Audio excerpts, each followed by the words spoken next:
आजकल हमारे देश में मुफ्त की रेवड़ी बांटकर वोट बटोरने का कल्चर लाने की भरसक कोशिश हो रही है। मुझ पर आरोप लगाए जा रहे हैं कि केजरीवाल फ्री की रेवड़ियां बांट रहा है, केजरीवाल फ्री बीज दे रहा है, मुझे भद्दी भद्दी गालियां दी जा रही है, मेरा मजाक उड़ाया जा रहा है।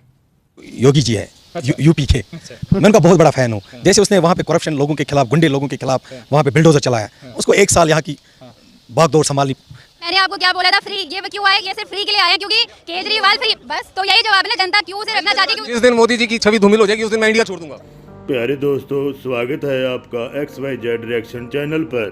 प्यारे दोस्तों, इस समय हमारे देश के कुछ स्टेट के अंदर इलेक्शंस होनी हैं, तो दोस्तों इन नेताओं से बच के रहिए, क्योंकि जब इलेक्शंस का समय होता है, लोगों से वोटें लेनी होती हैं, तो ये बहुत बड़े बड़े वादे करते हैं, हम ये कर देंगे, वो कर देंगे, पानी फ्री कर देंगे, बिजली फ्री कर देंगे, ये फ्री कर देंगे। लेकिन जब आपकी वोट ले लेते हैं फिर ये कहाँ चले जाते हैं इनका नहीं पता लगता, ये वादे से अपने मुकर जाते हैं। तो आप अपना दिमाग बरतिए और देखिए कि कौन सही है कौन गलत है, तभी आप अपनी वोट का इस्तेमाल कीजिए। जो आपकी वोट है वो बहुत ही कीमती है। दोस्तों, हमारा लिया हुआ एक गलत कदम, गलत डिसीजन हमारे बच्चों के भविष्य पर और हमारे देश के भविष्य पर बहुत गलत प्रभाव डाल सकता है। तो सोच समझ के वोट कीजिए। और आइए देखते हैं, जो हमारे देश के न्यूज़ चैनल्स हैं वो लोगों से उसके ऊपर रिएक्शन ले रहे हैं, लोगों की राय पूछ रहे हैं, उसके बारे में पूछ रहे हैं कि हाँ भाई आपको कौन अच्छा लगता है, आप किसको वोट डालेंगे। तो हमारे पूरे देश से लोगों का क्या क्या रिएक्शन आया है, लोग क्या क्या उसके ऊपर रिएक्शन दे रहे हैं, आइए देखते हैं लेटेस्ट वीडियो। तो वीडियो देखने के बाद प्लीज़ आप हमारे चैनल को सब्सक्राइब कर लीजिए और घंटी का बटन दबा दीजिए ताकि हम आपके लिए अच्छी अच्छी वीडियो लेकर आ सकें। धन्यवाद।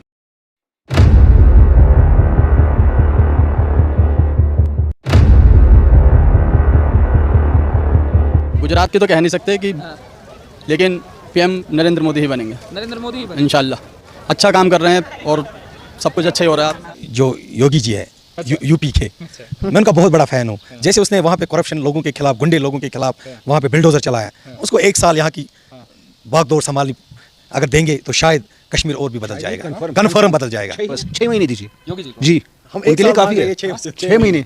उनकी न्यूज़ में हमेशा नहीं, उनकी ज़्यादा है, लेकिन मुझे पता है उनका जो कॉन्फिडेंस है दैट्स वेरी इनफ। देखो वो एक चीज़ है उसमें, मैं क्यों इसका फैन हूँ। देखो जैसे जब भी वो यूपी में आए तो जो भी गुंडे थे वहाँ पे और जिन्होंने भी करप्शन किए थे, जिन्होंने भी सरकारी ज़मीनें खाई थी यार, वो मैं देखता हूँ, वीडियो भी देखता हूँ उनके, मैं उनका बड़ा फैन फॉलो हूँ, मैं उनको देखता रहता हूँ। जो इसे चेंज किया वही चेंज हम जम्मू कश्मीर में चाहते हैं, तो वो कर सकते तो वही कर सकते। जो महिलाएं यहाँ की थी मिलिटेंसी के दौर में, उनको बोला जाता था बुर्का लगाओ, जैसे स्कूल्स में मत जाओ, एजुकेशन नहीं करने की उनको सलाह दी जाती थी। तो पेरेंट्स बड़े परेशान होते थे कि यहाँ एजुकेशन कैसे हम अपने बच्चे को दें, खासतौर बेटियों की बात करें। और दूसरी बात और एक है कि जो 370 में हमारी जो बेटियाँ थी, अगर किसी बेटी की शादी बाहर होती थी तो उनको उसका अपना हक नहीं दिया जाता था, उसको उसका हिस्सा नहीं दिया जाता था। जैसे ज़मीन होती थी, मकान होता था, जैसे यहाँ प्रॉपर्टी उसकी छीन ली जाती थी। जबकि उसके बरक्स अगर पाकिस्तान से कोई लड़की आती थी, यहाँ की बहू बनती थी, उसको उसका हक मिल जाता था, लेकिन हमें नहीं मिलता था। 370 खत्म होने से हमारे को मोदी जी ने क्या किया कि हमारे राइट्स बढ़ाए और हमें वो हक वापस मिला। जैसे यहाँ की अगर किसी लड़की की शादी अब बाहर होगी तो उसको अपना हक फिर से मिल जाएगा। और क्या हुआ कि महिलाएं जैसी आज़ाद हो गई। आज की महिला भी देख लीजिए, जैसे पहले महिलाओं के साथ अगर यहाँ कुछ भी होता था, अगर वो FIR के लिए जाती थी या ससुराल में कभी कुछ जहेज के मामले होते थे या कुछ भी होता था, वो FIR के लिए जाती थी, उसकी कोई सुनता नहीं था। आज के दौर में ये पुरुष जो है ये डरता है महिला से। इसको पता है कि मोदी जी ने इनको बड़े राइट्स दिए हैं, ये अब इक्वलिटी से काम कर रही है, हर किसी ओहदे पे ये काम कर रही है और मर्दों के, पुरुष के अब शाना बशाना वो काम करती है। योगी जी जो दिखते हैं, लेकिन जो इसकी अपनी ऑर्गेनाइजेशन स्ट्रक्चर है या as a chief minister structure, वो बहुत अच्छा है। और लोग, पूरे जम्मू कश्मीर के लोग चाहते हैं कि अगर योगी जी को भी एक मौका दिया जाएगा तो वो बहुत ज़्यादा अच्छा होगा, क्योंकि जो चीज़ें उसने वहाँ पे की है, एक्सपेरिमेंट्स भी किया और उनका आउटपुट भी आ गया। तो वो आउटपुट हम यहाँ पे भी चाहते हैं, क्योंकि हम बहुत तंग आ चुके हैं यहाँ के सियासतदानों से। योगी जी के बारे में जो लोग बातें किया करते थे, ये एंटी मुस्लिम है, बाकी मामला है, जो पोस्टर्स आ रहे थे, जो मीडिया पे आ रहा था, तो ऐसा लग रहा था कि योगी जी जो भी आएंगे, जब भी आएंगे तो पहले मुसलमानों का खात्मा करेंगे। पर एक बात उन्होंने प्रूव करके दे दी कि वो किसी के खिलाफ नहीं है, वो किसी मजहब के खिलाफ नहीं है। He is the best friend of this nation. इंशाल्लाह 2024 में मोदी जाएंगे और अल्लाह की तरफ से है ये, इंशाल्लाह वो जाएंगे। ये नीतीश जी अभी जो सोच रहे हैं वो शायद इस जन्म में ना हो पाए। अभी प्रधानमंत्री हमारे जो मोदी हैं, अभी उनको टक्कर देने वाले अभी कोई इंडिया में है नहीं। वजह ये है ना कि ये एक बहुत पावरफुल पर्सनालिटी के रूप में उभरे हैं और देश ही के लिए नहीं, ऑल ओवर वर्ल्ड के लिए। और जहाँ तक रही बात उनके एंटी में, अभी कोई वैसा चेहरा है नहीं हिंदुस्तान में। राहुल गांधी? नहीं, राहुल गांधी तो बच्चा है। 2024 में जो इलेक्शन हो रहा है तो ड्यू टू मोदी, और वो मोदी जो है ये जो एंटी मुस्लिम और ये वो सब फालतू की चीज़ है। आज भी मुसलमान खा रहा है, पी रहा है, मुसलमान कमा रहा है, मुसलमान जो सुविधा मिल रही है अगर मुस्लिमों को, वो मुसलमानों को भी मिल रही है। प्रधानमंत्री बन जाएंगे तो परसों गाली दिलवाए हैं अपने मंत्रियों से, पूरे देश के बहुसंख्यक समाज को गाली दिलवाएंगे। कल देखे तो ब्रह्मा को नहीं मानूंगा, विष्णु को नहीं मानूंगा, फला को नहीं मानूंगा। कौन दे रहा था? बिना किसी आदेश का पूरे देश का अपमान हुआ ना। क्या हुआ? हमारा अपमान किया ना हमारा मुख्यमंत्री। क्या बोला? उसके बाद से भगवान कृष्ण बन गया, खुद कह दिया कि मैं खुद भगवान कृष्ण हूँ। अब बताइए, वो कल कुछ भी कर सकते हैं। कंस का नाश करेंगे, बनेंगे प्रधानमंत्री। एक बात बताओ, सुनो, वो आप समझ लीजिए, वो ये हमारा स्वास्तिक होता है ना, स्वास्तिक चिन्ह पे झाड़ू लगाते हुए ये अर्बन नक्सल हैं। बात करें, इनको पीएम बनना है। अगर देश का प्रधानमंत्री एक पक्ष की तरफ पूर्ण रूप से झुक जाएगा तो देश का क्या होगा? जो पहले हो रहा था। आप देखिए इंडिया की, आप दिल्ली तक ही देख रहे हैं ना, आप दिल्ली तक ही देख रहे हैं ना अंकल। देश का जो आज विदेश में पोजीशन है वो मोदी जी के आने के बाद बना है। उनके पर्सनैलिटी में जो दम है ना, आज जाते हैं यूएन में आगे खड़े होते हैं। पहले आप देख लीजिए, मनमोहन सिंह जाते थे ना तो कोई पूछता नहीं था, पीछे ऐसे सबसे हाथ मिलाते फिरते थे। आज मोदी जी जाते हैं, सीधा ऐसे करते हैं। जिस दिन मोदी जी की छवि धूमिल हो जाएगी उस दिन मैं इंडिया छोड़ दूंगा, उस दिन मैं इंडिया छोड़ दूंगा। और केजरीवाल जी अच्छे इंसान है, नो डाउट, लेकिन मोदी जी के मुकाबले बहुत पीछे है वो। प्रधानमंत्री बनने के लायक मोदी जी हैं हमारे।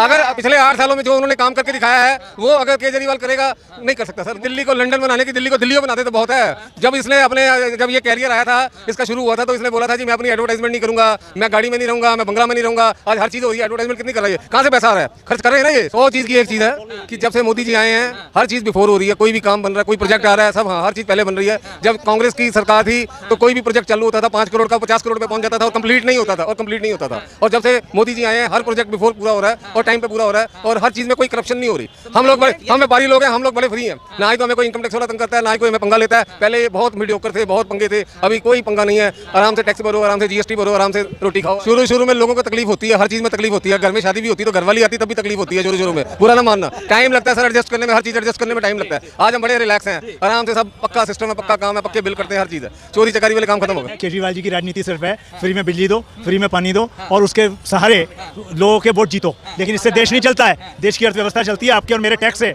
मैं जब टैक्स देता हूँ तब उससे होता है। केजरीवाल जी को अगर फ्री में कुछ बांटना है तो अपने घर से बांटें, अपनी सैलरी से बांटें, अपने जो उनके विधायक हैं उनके पैसे से बांटें। फ्री का पैसा आपका और मेरा बांटना तो बहुत आसान काम है। और ये कब तक बटेगा? आपने रशिया देख लिया, आपने दूसरे कंट्रीज देख लिए, जहाँ पे श्रीलंका देख लिया, जहाँ पे रशिया में एक पोजीशन ये आ गई थी कि 20 रुपए वाली ब्रेड 200 रुपए में भी नहीं मिल रही थी। अफगानिस्तान में भी यही हो रहा है, आज वहाँ पे भी यही परेशानियाँ हैं। श्रीलंका की हालत आपने देखी हुई है। हम दिल्ली को भी वही बनाना चाहते हैं। नहीं, ये तो ऐसा है, ये तो कम्युनिस्टों का यही मॉडल था कि ऐसा है, अमीरों से पैसा इकट्ठा करो और गरीबों में बांटो। उस रशिया का क्या हुआ? सारे रशियन कंट्रीज जितने थे वो अलग अलग छोटे 20 साल पहले सोवियत संघ, रशिया ने सोवियत संघ, वो सोवियत संघ जो है वो सब टूट के खत्म हो गया। नरेंद्र मोदी जी की प्रशंसा करते हुए कहना चाहता हूं कि उन्होंने मुसलमानों के लिए कहा कि एक हाथ में कुरान शरीफ हो और एक हाथ में कंप्यूटर हो। ये उनकी सोच को मैं सलाम करता हूं कि वो मुसलमानों को पढ़ा लिखा देखना चाहते हैं। अपने जिगर पे हाथ रख के सोचिए कि क्या कभी मनमोहन जी ने कहा है कि पसमानदा मुसलमानों को मुख्य धारा में लाने की जरूरत है? कभी नहीं कहा। इसलिए मोदी जी ने कहा है। मोदी जी मदरसों के बारे में सोच रहे हैं, मोदी जी मुसलमानों के बारे में सोच रहे हैं, मोदी जी मुसलमानों की शिक्षा के बारे में सोच रहे हैं, मोदी जी मुसलमानों के हर स्तर से सोच रहे हैं कि मुसलमान आगे आएँ, आगे बढ़ें, तरक्की करें, मुख्य धारा में आए। कांग्रेस की 70 से 65 साल सरकार रही, आए दिन कभी मलियाना में मुसलमानों को काट दिया गया, कहीं मुरादाबाद में मुसलमानों को काट दिया गया, कहीं मेरठ में मुसलमानों को काट दिया गया। मैं आपके माध्यम से जनता से कहना चाहता हूं, जब से नरेंद्र मोदी जी भारत के प्रधानमंत्री बने हैं कितने दंगे हुए? कहीं कोई दंगा नहीं हुआ। इसलिए मुसलमान नरेंद्र मोदी जी की सरकार में सुरक्षित है और किसी सरकार में सुरक्षित नहीं। ठगा सा महसूस करते हैं आज हम, क्योंकि उन्होंने कहा हम कॉलेज बनवाएंगे, स्कूल बनवाएंगे, अस्पताल बनवाएंगे। वो सब तो नहीं बनाया, उन्होंने सिर्फ और सिर्फ शराब के मेखाने खड़े कर दिए ताकि युवा उनमें नशे में लिप्त रहे और हम अपने क्या कहते हैं जेबों को भरते रहे। हम लोग पूर्ण तरीके से नरेंद्र मोदी जी को पसंद करते हैं। उनकी जितनी भी योजनाएं वो सिर्फ एक समाज के लिए नहीं है, एक धर्म के लिए नहीं है, वो सभी के लिए हैं और जिससे सबसे ज़्यादा फायदा अल्पसंख्यक लोगों को हो रहा है पूरे हिंदुस्तान में। हम लोग बिल्कुल सुरक्षित महसूस करते हैं। पूरे भारत जैसा देश पूरे विश्व में कहीं भी नहीं है अल्पसंख्यकों के लिए। अल्पसंख्यक बिल्कुल सुरक्षित है यहाँ पर। मदरसों के सर्वे क्यों ना हो?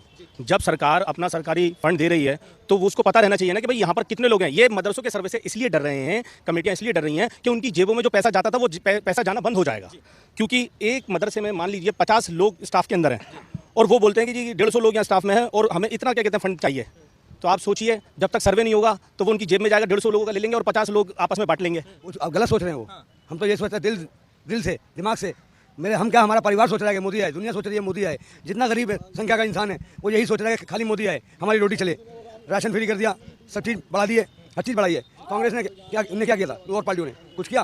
दंगे झगड़े के सिवा कुछ मिला? हमें लड़ाई झगड़े के सिवा कुछ नहीं मिला है। जब से मोदी जी आए सुकून है। लेकिन अगर फर्स्ट मैं ये देखना चाहता हूँ तो जो इंफ्रास्ट्रक्चर इंडिया की है आज की कंपैरिजन करें तो आने वाले दिनों में हम अमेरिका की टक्कर देने वाले हैं। अब कोरोना की मैं बात करता हूँ, पूरे वर्ल्ड में अभी तक मास्क नहीं हटी है, जहाँ जहाँ भी कोरोना, लेकिन इंडिया एक फर्स्ट कंट्री है जहाँ मास्क हट गई है। तो किसका देना है? फ्री कोविड वैक्सीन सबको मिल रहा है, किसका देना है? वो कंट्री में तो मिल रही है, कहाँ मिल रही है? अदर कंट्री की बात करो वर्ल्ड की, कहीं भी फ्री कोविड नहीं मिलती है, कोविड वैक्सीन कहीं भी नहीं है। पूरी वर्ल्ड की मैं बात कर रहा हूँ, पूरी कंट्री, मतलब अगर अदर कंट्री की बात किया तो हमारे इंडिया ने सप्लाई दिया फ्री ऑफ कॉस्ट। अगर डिफेंस की बात की जाए, जिस डिफेंस में हम मतलब हथियार को इंपोर्ट करते थे, आज के डेट में हम एक्सपोर्ट कर रहे हैं। That's achievement.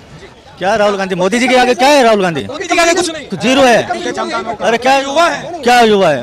वो हर बात में कंफ्यूज में रहता है। वो कहता है आलू से सोना निकलेगा, ऐसा वैज्ञानिक विश्व में नहीं है। आप कहते हो प्रधानमंत्री बनने की बात, भैया प्रधानमंत्री बनने के लिए जज्बा होना चाहिए। फ्रीबीज बांट के आप प्रधानमंत्री नहीं बन सकते। एक बात, अच्छा आप बताइए कि आपने फ्री भी दे दिया, बिजली दे दिया फ्री, पानी दे दिया फ्री। एक बात बताइए, आपने फ्री बिजली तो दे दी, पूरे दिल्ली में जो फ्री की बिजली है उसकी वजह से नुकसान किसको हो रहा है? आपको बता रहा हूँ। एक लोग जो सपोज एक सोलर इन्वर्टर कोई लगाता था, ठीक, एक भी सोलर इन्वर्टर की डिमांड दिल्ली में है तो बता दीजिए। आप यूपी में जाइए, डिमांड ही डिमांड है। कर्नाटक में जाइए, डिमांड ही डिमांड है।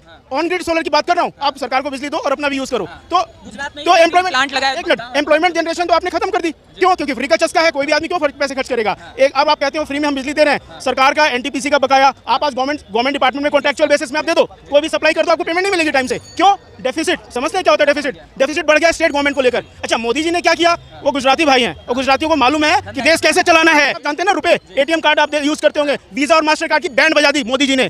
हाँ, रेलवे के अंदर आप जाके देख लो, 180 की स्पीड से जो ट्रेन चल रहा है वो मोदी जी की वजह से। आज आपके हर जेब में 2 मिनट में आप फोन पे करते हो, मोदी जी की वजह से। जितने लोगों का बैंक अकाउंट है, इंश्योरेंस आप देख लो, मोदी जी। केजरीवाल ने दिल्ली में कोई एग्जांपल आप बता दो कुछ बनाया हो बढ़िया तो। सिसोदिया के घर सीबीआई इसलिए पहुंची कि सिसोदिया साहब ने शराब नीति में जो घोटाला किया उसके लिए वो घर पहुंची, ये सीबीआई पहुंची, ठीक है ना। अब सिसोदिया जी कहते हैं बीजेपी वाले मेरे को काम नहीं करने देते। अरे कौन सी सरकार और भी स्टेट गवर्नमेंट है, किसी ने कहा है मोदी जी हमारे को काम नहीं करने देते? सारा फंड आपको मोदी जी दे रहे हैं। ये एमसीडी का है, ये डीडीए का है, इसी में आप लड़ाई लड़ते रहते हो। सक्सेना भी बढ़िया नहीं था, बैजल भी बढ़िया नहीं था, और बीच में कौन था? हाँ, एलजी नजीब जंग। तो 3 गवर्नर यहाँ पे चेंज हो चुके हैं, लेफ्टिनेंट गवर्नर कोई भी बढ़िया नहीं आ रहे। भैया मेरे एक ऐसा उद्यंड बालक, ठीक है ना, जो क्लास में बैठ जाता है उसको कोई टीचर पसंद नहीं आता। तो समस्या ये है। मैं गुजरात की बात बता देता हूँ। आप गुजरात में एक मेल डाल दो कि मुझे इंडस्ट्री लगानी है, आप एक मेल डालो, अभी आप डालना कभी भी एग्जांपल के तौर पे, चाचा आपको भी कह रहा हूँ, आप एक मेल डालो, गुजरात का जो डिपार्टमेंट इंडस्ट्री डिपार्टमेंट अगले दिन आ जाएगा कि भैया आपको कहाँ इंडस्ट्री लगानी है, ये मेरा लैंड का रेट है, आप अप्लाई कीजिए ऑनलाइन। आपको जाना नहीं है गुजरात, और आप यहाँ पे लैंड लीजिए, बिजली कनेक्शन लीजिए, सब कुछ अंडर वन हाउस। दिल्ली में कोई इंडस्ट्रियल पॉलिसी आई क्या पिछले 10 सालों में? बता दीजिए, कोई इन्वेस्टमेंट आया? कुछ नहीं आया। ठीक है, ग्रीन आपने कहा कि हम इंडस्ट्री बनाएंगे, इलेक्ट्रॉनिक्स मार्केट है, मैं इलेक्ट्रॉनिक मार्केट से बिलोंग करता हूँ। इलेक्ट्रॉनिक्स की मेरी मैन्युफैक्चरिंग यूनिट है बहुत छोटी सी। आप कोई मशीनरी यहाँ पे फंड करा के दिखा दो दिल्ली के नाम पे, मजा लेके आपको फंडिंग हो जाए एमएसएमई के तहत। बहुत सारी चीजें हैं। ये लोग इनसेंसिटिव हैं, इनको सरकार चलाना नहीं आता, सिर्फ अपनी कुर्सी बचानी आती है। और दिल्ली के लोग जितना बेवकूफ बन रहे हैं, देखिए कुछ सेक्शन ऑफ लोग हैं बड़े खुश हैं क्योंकि उनको कोई बोलता नहीं है, वो मजे में है। वो ऐसे लेवल के लोग हैं जो इकोनॉमी में ज्यादा भागीदारी उनकी नहीं है। लेकिन मेन समस्या, मेन जो दर्द है ना, जो इकोनॉमी में कंट्रीब्यूट कर रहे हैं पैसा, उनसे आप जाके पूछ लो कि क्या समस्या है दिल्ली में। और मैं खुद अपनी सोसाइटी का सेक्रेटरी हूँ, कई चिट्ठियां लिख चुका, सब कुछ को लेकर, सड़क को लेकर, पानी को लेकर के, लेकिन कोई सुनवाई ही नहीं है। अगर कोई उत्तर आता हो, दिल्ली जल बोर्ड के आप ऑफिस में चले जाओ, आपको अधिकारी नहीं मिलेंगे। हमारे इलाके का मीना है जय, कभी नहीं मिलता अपनी सीट पे। छोटी सी बात बता रहा हूँ ताकि आम पब्लिक को भी समझ में आए। दिल्ली की सरकार और दिल्ली, उसको उस हस्बैंड और वाइफ की तरह समझ लो जिसकी नई नई शादी हुई है। आदमी है ना, कभी झुमके ला रहा है, कभी सोने का बैंड ला रहा है, कभी साड़ियाँ ला रहा है। औरत बड़ी खुश कि भगवान ने मेरे को कैसा पति दिया है। बदकिस्मती से उसके एक्सीडेंट में डेथ हो जाती है। उसके बाद जब लोन लेने वाले आते हैं, अरे तेरे हस्बैंड ने इतने कर्ज ले रखा, सुना रहा था इतना कर्ज ले। वही हालत दिल्ली की होगी। दिल्ली वालों को बाद में पता चलेगा जब ये सरकार हट जाएगी कि कितना कर्ज छोड़ के गया। अपने दिल्ली को संभाल ले, तू पंजाब लूटूंगा, गुजरात लूटूंगा। अरे तो अपने घर को तो संभाल ले पहले। यही नहीं पता तू कब कौन सी, इसका तो यही नहीं पता कौन सी पूजा करेगा। ये लाल किले पे आ गए, ये पता नहीं इस मंदिर में घुसेगा या वहाँ जाएगा, मस्जिद में जाएगा, कहाँ जाएगा, इसका पता ही नहीं। कहता है कि मैंने ये कर दिया, वो कर दिया। क्या करा उसने हमारे लिए? अभी तक कुछ भी नहीं करा उसने हमारे लिए। बताओ ना क्या करा हमारे लिए उसने? अस्पताल बढ़िया कर दिए, रोड बढ़िया कर दिए, और अस्पताल में जाओ तो सुनवाई कोई नहीं होती है। अब उसे फोन करो तो फोन लगता नहीं है, वहाँ खड़े रहो। फिर उसके बाद में साइड से आदमी आता है कि 500 दो तो आपका काम हो जाएगा। 500 से देने पड़ते हैं ना निकाल के, उसके बाद में काम होता है ना। World class hospital, world class hospital जाओ तो जाने के बाद के अंदर अगर तबीयत खराब हो जाती है तो उठाने वाला नहीं है। बात सुनो, वो कह रहे हैं वर्ल्ड क्लास हॉस्पिटल बनाए, ट्रीटमेंट तो वैसा नहीं है, वहाँ तो खाली हरामी बनती है। केजरीवाल जो अन्ना के साथ बैठ के अन्ना को मतलब पीछे करके जो अपने गुरु को आगे आ गया। अभी बीच में मैंने रिसेंटली वीडियो देखा था जिसमें अन्ना जी ने बोला था कि वो एक मतलब कीचड़ है, कीचड़ में जितना पत्थर मारोगे वो कीचड़ अपने ऊपर ही आएगा। तो मैं उस व्यक्ति के बारे में बात ही नहीं करना चाहता। तो जो भी स्टेट खुद को बचाना चाहती है तो वो बाइकआउट करे केजरीवाल को पूरी तरीके से। सबको नपुंसक बना देगा और सबको कामचोर बना देगा। कोई काम नहीं करना चाहता है, काम करे तो पैसे की बारिश होने लग जाएगी, और इंसान काम करे तो लेकिन काम ही नहीं करने दे रहा, वो फ्री दे रहा सब कुछ, तो कौन करेगा काम। लेकिन हमारे देश का प्रधानमंत्री ऐसा होना चाहिए जो सबके बारे में सोचे, अच्छा काम करे, जैसे कि हमारे जो कर रहे हैं आप मोदी जी, सब अच्छा काम कर रहे हैं। इंडिया से लेकर विदेश तक में अच्छा काम कर रहे हो। केजरीवाल में किसी कीमत में नहीं आ सकता। यहाँ की दिल्ली खराब कर दी, पूरी दिल्ली खराब कर दी। दिल्ली में सबको फ्री की आदत पड़वा दिया, नहीं चाह रहा है। बन गया जी लंदन, कहाँ बन गया, सब खुले पड़े रोड वगैरह सारे। केजरीवाल जी ने बोले कि हमने दिल्ली के स्कूलों को लंदन जैसे बना दिया है, इंटरनेशनल लेवल बना दिया। अगर सच्चाई में आप देखे जाके 80 लाख रुपए खर्च हुआ एक कमरा बनाने में। एक कमरा तो 7 स्टार होटल में भी इतना खर्च नहीं होता है कमरा बनाने में। ये अपने मुंह मियां मिट्ठू बनते हैं, ये झूठ बोलते हैं। ये जो अभी अमृता हॉस्पिटल फरीदाबाद में बना है, गुजरात में इसका भी डिडोरा पीट रहे हैं कि हमने वो अस्पताल हमने बनाया है, जबकि वो ट्रस्ट से बना है, अमृता मां ने बनाया है जी, केरला के हैं उन्होंने बनवाया। केजरीवाल जी केवल सफेद और सफेद झूठ बोलते हैं। दिल्ली को चैम्बर में तब्दील कर दिया है और यहाँ पर हर 5 बच्चों में से 3 बच्चे दमा रोगी होने वाले हैं आगे आने वाले 5 सालों के अंदर, और इसका कोई रुकावट नहीं है। आप बनाइए, फ्लाईओवर बनाइए, फ्री की रेवड़ी बांटने से देश का विकास नहीं होगा और ना ही कोई समृद्ध बन सकता है। सीबीआई तथ्यों के आधार पर जा रही है। एक शराब की बोतल में 625 रुपया का बोतल बिकता था, जिसमें से 325 रुपया टैक्स गवर्नमेंट के खाते में जाता था। अब केवल 25 रुपया टैक्स जा रहा है, बाकी किसके खाते में जा रहा है? घूम फिर के उनके मनीष सिसोदिया के खाते में जा रहा है। एक बोतल पे एक बोतल फ्री दे रहे हैं। अब आप बताइए, जहां पर नशा मुक्त करने की मुहिम चल रही हो और वो लगातार नशे को फ्री कर रहे हैं, हर 10 कदम पे जाके आप देखिए दिल्ली में वाइन शॉप खोल रखी, यहाँ तक कि इवन मेट्रो के अंदर भी खोल दी है। ये एक सोचने वाली बात है। और दिल्ली की जनता सबसे पढ़ी लिखी होने के बाद भी फ्री की रेवड़ी में केजरीवाल जी को लगातार 2 बार बना दिया। अभी क्या है कि गुजरात में जब भी अगर वो जी आ गया तो उसको भी शराबी स्टेट बना देगा वो।